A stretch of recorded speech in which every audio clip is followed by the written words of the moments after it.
मितेश ताके सादर करत आहे मॅन इंटरप्टेड या पुस्तकाचा सारांश. ओसीडी सारख्या मानसिक समस्येवर मात करणाऱ्या जिद्दी तरुणाचे हे आत्मकथन आहे.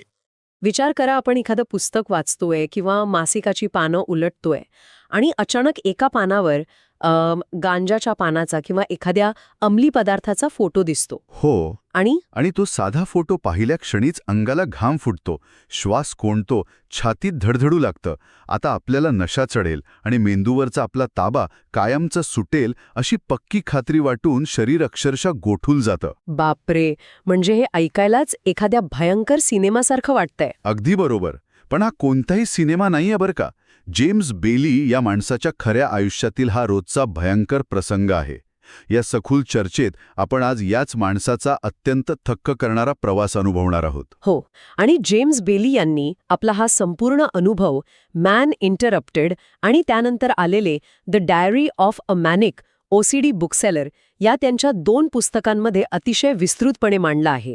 हो, आज आपण याच 2 पुस्तकांच्या आधारे एका अशा माणसाची गोष्ट उलगडणार आहोत ज्याने स्वतःच्याच मनातील सर्वात विचित्र आणि भयंकर अशा भीतीवर मात केली. हो, आणि एवढंच नाही तर अत्यंत कठीण अशा उपचारानंतर स्वतःच्या विनोदबुद्धीचा वापर करून त्याच आजाराला आपल्या यशाची शिडी कशी बनवली हे आपण एकदम सोप्या भाषेत समजून घेणार आहोत. अगदी बरोबर.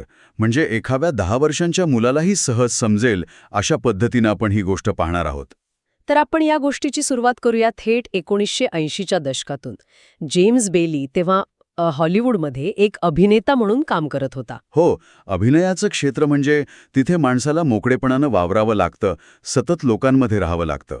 पण याच काळात त्याच्या आयुष्यात एक मोठं वादळ आलं आणि त्याचं सुरळीत चाललेलं आयुष्य अचानक एका जागी थांबलं. त्याला ओसीडी म्हणजे ऑब्सेसिव्ह कंपल्सिव्ह डिसऑर्डर या आजाराने ग्रासले. आता ओसीडी म्हटलं की बऱ्याचदा कुलूप दोनदा तपासणे किंवा वस्तू एका विशिष्ट रांगेतच लावणे एवढंच चित्र डोळ्यासमोर येतं. हो, किंवा सतत हात धुणे. बरोबर. पण जेम्सच्या बाबतीत हे खूप वेगळं आणि खूप जास्त गुंतागुंतीचं होतं. त्याला ड्रग्ज किंवा अंमली पदार्थांची प्रचंड भीती वाटायची. पण इथे एक गोष्ट स्पष्ट करणं अतिशय गरजेचं वाटतं मला. त्याला स्वतःला ड्रग्जचं व्यसन लागण्याची भीती नव्हती ना? नाही, अजिबात नाही. हीच तर यातली विचित्र गोष्ट आहे.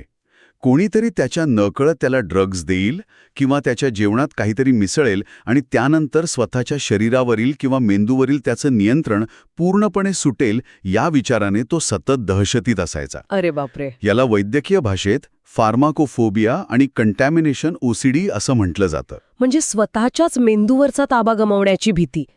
पण ही भीती रोजच्या जीवनात किती भयानक रूप घेऊ शकते. कारण आपण जे मगाशी मासिकातील फोटोचं उदाहरण दिले ते ऐकायला खूपच विचित्र वाटतं. ती भीती इतकी टोकाची होती ना की तो बाहेर हॉटेलमध्ये जेवण करणं पूर्णपणे टाळायचा. म्हणजे कोणीतरी अन्नात काहीतरी मिसळेल या भीतीने? हो, अगदी. नुसत्या कल्पनेने तो अनेकदा उपाशी राहायचा. हॉटेलमधल्या कामगारांवर त्याचा अजिबात विश्वास राहिला नव्हता. त्याने लोकांमध्ये जाणं सोडून दिलं होतं.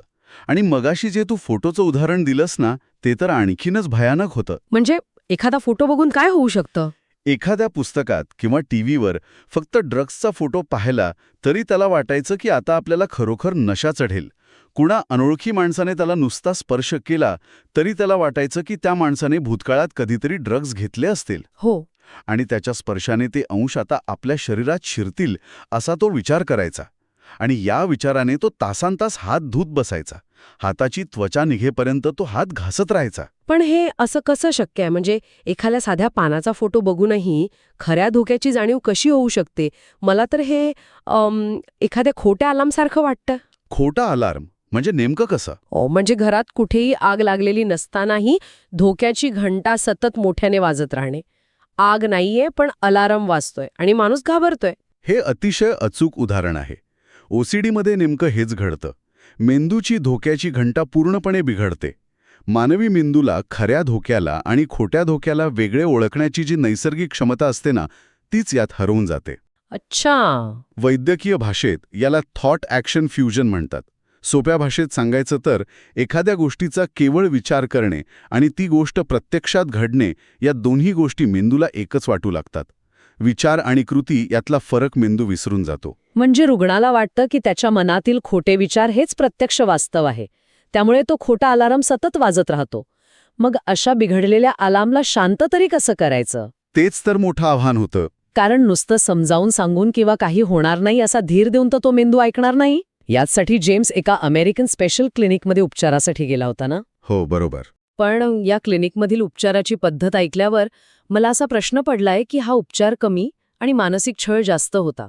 हो, बऱ्याच लोकांना तसं वाटू शकतं. तिथे त्याला एक्सपोजर अँड रिस्पॉन्स प्रिव्हेन्शन किंवा ERP नावाची अत्यंत प्रभावी मानली जाणारी थेरपी दिली गेली.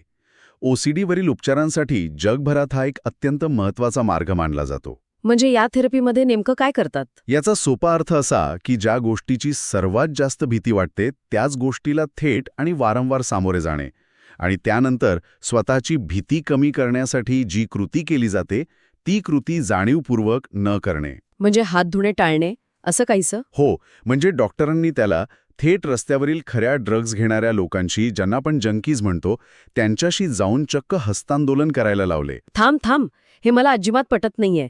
ज्या माणसाला कुणाच्या नुसत्या स्पर्शानेही ड्रग्ज आपल्या शरीरात शिरतील अशी भयंकर भीती वाटते, त्याला थेट रस्त्यावरील व्यसनी लोकांशी हात मिळवायला लावणे? हो, अगदी तेच तर आहे. आणि वरवर पाहता हा उपाय खूप क्रूर वाटू शकतो. पण मानसशास्त्रात यामागे एक खूप भक्कम विज्ञान आहे.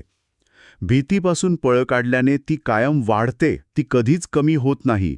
म्हणजे तो हात धुवायचा ते चुकीचं होतं? हो, कारण जेव्हा एखादा रुग्ण भीतीपोटी सतत हात धुतो तेव्हा तो स्वतःच्या मेंदूला एक प्रकारे संदेश देत असतो की हो, हा धोका खरा आहे म्हणूनच मी हात धुतोय. डॉक्टरांना हीच साखळी मुळातून तोडायची होती. अच्छा. आणि नुसते हस्तांदोलन करून डॉक्टर थांबले नाहीत, तर त्यानंतर अनेक तास अगदी वेड्यासारखी अवस्था होईपर्यंत त्याला हात न धुता तसाच राहण्याचा सराव करावा लागला. त्याला हात धुण्याची प्रचंड इच्छा होत होती, पण डॉक्टरांनी सक्त मनाई केली होती. पण यामागे नेमकी प्रक्रिया काय घडते? असा भयानक मानसिक त्रास देऊन एखादा माणूस बरा कसा होऊ शकतो? जेव्हा आपण भीतीच्या भावनेला न पळता वारंवार सामोरे जातो आणि त्या बदल्यात आपण जी बचाव करण्याची कृती करतो ती थांबवतो, तेव्हा मेंदूला हळूहळू नव्याने समजतं की हा खरोखरचा धोका नाही. ओके. याला वैद्यकीय भाषेत हॅबिच्युएशन किंवा सवय होणे असं म्हणतात. हे अगदी थंड पाण्यात उडी मारल्यासारखे आहे. सुरुवातीला प्रचंड थंडी वाजते, पण थोड्या वेळाने शरीराला त्या पाण्याची सवय होते. म्हणजे त्याला समजलं की हात न धुताही काही वाईट घडत नाहीये. अगदी बरोबर. जेव्हा जेम्सने खरोखर व्यसनी लोकांशी हात मिळवला, त्यानंतर अनेक तास हात धुतले नाहीत आणि तरीही त्याला कोणतीही नशा चढली नाही, तो वेडा झाला नाही, तेव्हा त्याच्या मेंदूच्या त्या भागाला नव्याने शिकवण मिळाली की आपला विचार खोटा होता. क्या बात आहे. जसजसं त्याने हात न धुण्याचा वेळ वाढवला तसतशी त्याची भीती कमी होत गेली आणि तो पुन्हा अनसामान्य जगाचा सामना करण्यास सज्ज झाला. पण हा काळ त्याच्यासाठी प्रचंड वेदनादायी असेल. म्हणजे रस्त्यावर जाऊन अनोळखी लोकांशी हात मिळवणं, नंतर हात धुण्याची प्रचंड इच्छा होत असतानाही तासनतास स्वतःला रोखून धरणं, हे सगळं सहन करण्यासाठी खूप मोठी मानसिक ताकद लागते. नक्कीच. हा प्रवास अजिबात सोपा नव्हता. पण त्याने या कठीण काळातून बाहेर पडण्यासाठी एका अत्यंत वेगळ्या आणि प्रभावी शस्त्राचा वापर केला. ते शस्त्र म्हणजे त्याचा विनोद किंवा डार्क ह्युमर. Dark humour. एवढ्या भयानक आणि तणावपूर्ण परिस्थितीत विनोद कसा काय सुचू शकतो? जेव्हा मेंदू सतत धोक्याचे आणि मृत्यूचे संकेत देत असतो, तेव्हा स्वतःवर हसणं शक्य तरी कसं होतं? मला तरी अशक्य वाटतंय. तिथेच त्याच्या पार्श्वभूमीचा फायदा झाला. जेम्स मुळात एक अभिनेता आणि लेखक होता.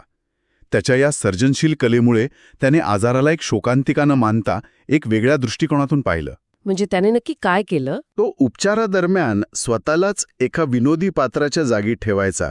उदाहरणार्थ, उपचाराचा भाग म्हणून जेव्हा तो हॉटेलमध्ये जेवायला जायचा, तेव्हा तो तिथल्या वेट्रेसला वारंवार विचारायचा की तू माझ्या जेवणात ड्रग्स नाही ना मिसळल्या? बापरे. एखाद्या वेट्रेसला एका ग्राहकाने सतत असा प्रश्न विचारल्यावर तिची काय अवस्था होत असेल? हो ना. किंवा तो रस्त्यावरून पळणाऱ्या अनोळखी माणसांच्या, म्हणजे जे जॉगिंग करत असतात ना, त्यांच्या मागे धावत जाऊन त्यांना गाठायचा आणि विचारायचा की मी पळताना काही विचित्र तर दिसत नाही ना, मी वेड्यासारखा तर पळत नाहीये ना. हे तर अगदी एखाद्या कॉमेडी सिनेमासारखं वाटतंय. स्वतःच्याच आजारावर एक कॉमेडी सिनेमा बनवणं किती भारी कल्पना आहे. पण हे सर्व केवळ आजाराकडे दुर्लक्ष करण्यासाठी केलेला एक बनाव तर नव्हता ना. म्हणजे तुला कसं म्हणायचंय? म्हणजे आपण ज्याला डिनायल किंवा सत्य न स्वीकारणे म्हणतो, तसा हा प्रकार नव्हता का? तो फक्त स्वतःलाच फसवतोय असं नाही का वाटत? नाही, हा डिनायल अजिबात नव्हता. उलट हा एक अतिशय सक्रिय असा सामना करण्याचा मार्ग होता. या डार्क ह्युमरमुळे तो स्वतःला आजाराचा बळी किंवा पीडित न मानता आजाराकडे एक प्रेक्षक म्हणून पाहू शकला. अच्छा, प्रेक्षक म्हणून. हो, मानसशास्त्रात याला कॉग्नेटिव्ह डिस्टन्सिंग म्हणतात. जेव्हा आपण स्वतःच्याच विचित्र वागण्यावर हसू शकतो तेव्हा आपण त्या भीतीपासून मानसिकदृष्ट्या थोडे दूर जातो. भीतीचा तो जो मोठा बाऊ झालेला असतो ना, तो हसण्यामुळे फुटून जातो. हो, हे पटतंय मला. याच कलात्मक दृष्टिकोनामुळे त्याला आजारातून पूर्णपणे बरे होण्यास आणि आपला आत्मविश्वास परत मिळवण्यास खूप मोठी मदत झाली. हे खरोखरच एक वेगळीच पद्धत आहे, स्वतःच्या दुःखाचं भांडवल न करता त्यावर हसणे.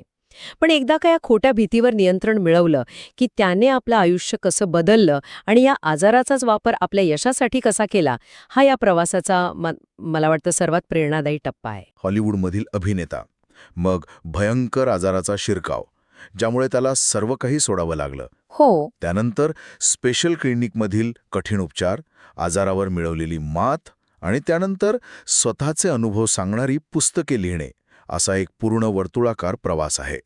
त्याने आपले हेच अनुभव मॅन इंटरप्टेड हे पुस्तक लिहून जगासमोर आणले. पण त्याने हे पुस्तक विकण्यासाठी जो मार्ग निवडला तो अत्यंत थक्क करणारा होता. त्याने पुस्तकांच्या दुकानात जाऊन अक्षरशः मुक्काम टोकला होता ना. आपण ज्याला मॅनिक बुक सेलर म्हणतो, तो टप्पा नेमका काय होता? हो, आजार बरा झाल्यावरही त्याच्यातला तो एखादी गोष्ट सतत तेच करण्याचा स्वभाव पूर्णपणे गेला नव्हता. पण आता त्यानं आपला तोच ओसीडीचा स्वभाव, तो वेडेपणा आणि ती प्रचंड जिद्द पुस्तकांच्या मार्केटिंगसाठी वापरली. म्हणजे त्याने नक्की कसं मार्केटिंग केलं? त्याने स्वतःच्या कारमध्ये झोपायला सुरुवात केली. तो लॉस एंजलिस आणि मॅलिबू येथील पुस्तकांच्या दुकानात जायचा. तिथे जाऊन त्याने स्वतःसाठी एक अत्यंत कडक नियम बनवला होता. 1 बुक ॲट अ टाइम असा तो नियम होता. म्हणजे जोपर्यंत दुकानातून त्याचं किमान एक पुस्तक विकलं जात नाही तोपर्यंत तो त्या दुकानातून बाहेर पडणार नाही, असा तो नियम होता का? अगदी तेच. तो दुकानात उभा राहायचा आणि येणाऱ्या प्रत्येक ग्राहकाला आपलं पुस्तक घेण्याची विनंती करायचा. जोपर्यंत कोणी ते विकत घेत नाही तोपर्यंत तो तिथेच थांबायचा. अरे बापरे. कधीकधी त्याला तासनतास एकाच जागे उभे राहावे लागायचे. मानसशास्त्रात याला सब्लिमेशन असं म्हणतात. म्हणजे आपल्या त्रासाला किंवा नकारात्मक वाटणाऱ्या सवयींना एका विधायक, सकारात्मक आणि योग्य कामाकडे वळवणे. म्हणजे पूर्वी जो मेंदू एका खोट्या भीतीसाठी तासनतास एकाच जागी अडकून पडायचा, आता त्याच मेंदूची ऊर्जा त्याने एक पुस्तक विकण्याच्या ध्येयासाठी वापरली. हो, अगदी बरोबर ओळखलंस. पण हे सगळं करत असताना लोक त्याला वेड्यात काढत नसतील? म्हणजे एक माणूस दुकानात उभा राहून हट्ट धरून बसलाय, हे ग्राहकांना विचित्र नाही का वाटलं? मला तर कुणी असं केलं तर खूप विचित्र वाटेल. काही लोकांना ते विचित्र वाटलं असेलही, पण त्याच्या या वेड्या जिद्दीमुळे त्याने खरोखर हजारो पुस्तके विक्री. तो पूर्णपणे कोणत्याही परिस्थितीत हार न मानणाऱ्या एका योद्ध्यासारखा वागत होता. वाह. आणि तुला माहितीये, याच प्रवासात त्याला बॉब डिलन आणि पियर्स ब्रॉस्नन यांसारख्या अत्यंत प्रसिद्ध हॉलिवूड सेलिब्रिटींना आपली पुस्तके विकली. खरंच? पियर्स ब्रॉस्नन ना? हो, एवढंच नाही तर प्रसिद्ध हॉलिवूड दिग्दर्शक मेल ब्रुक्स हे त्याचे चांगले मित्र आणि मार्गदर्शक बनले.